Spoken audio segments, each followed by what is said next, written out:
Fabinho scores again as Liverpool battle to victory at Burnley. Fabinho's fifth goal in 8 matches helped Liverpool grind out a 1-0 victory over Burnley in testing conditions to maintain their pursuit of Manchester City. With rain seemingly blowing around Turf Moor in 3 different directions at the same time, the conditions seemed ideal for an upset one Jurgen Klopp's side could ill afford, starting the game 12 points off the leaders. But even though the visitors reunited their famed original front three of Sadio Mane, Mohamed Salah and Roberto Firmino for the first time since the end of October, it was their newfound goalscoring midfielder who made the breakthrough.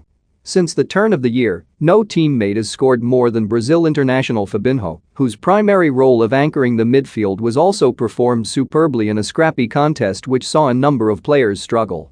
Certainly Liverpool, kicking against a strong wind, struggled the most as judging balls played over the top became something of a guessing game and often relied on goalkeeper Alisson Becker making the right judgment call in coming out of his area. Burnley tried their best to exploit that with the runs of Wout Weghorst, Jay Rodriguez and Maxwell Cornet giving experienced centre-backs Virgil van Dijk and Joel Matip a difficult time.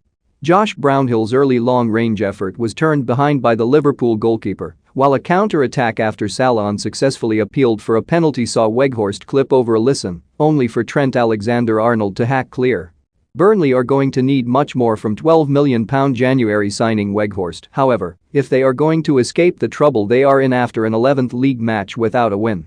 The giant Dutchman has proved to be effective in build-up play but has not yet posed enough of a threat inside the penalty area, and the sight of him hobbling off 17 minutes from the end after landing awkwardly on his left ankle was a concern.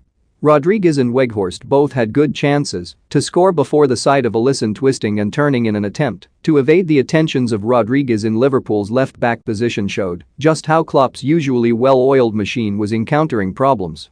Nevertheless, Burnley had been given warning of the opponent's threat when goalkeeper Nick Pope produced a point-blank save to keep out a volley from Mane, only in the starting lineup due to Diogo Jota's dead leg in training.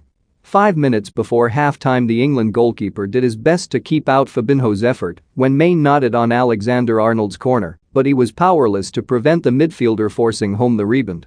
They escaped further punishment before the break when Mane raced through in a 2-on-2 with Salah after James Tarkowski's misjudged header, only for the Senegal forward to overhit his pass. Claret's captain Ben Mee headed a corner wide early in the second half and then almost turned Alexander-Arnold's cross into his own net with 10 minutes to go. In between those two events the hosts had improved.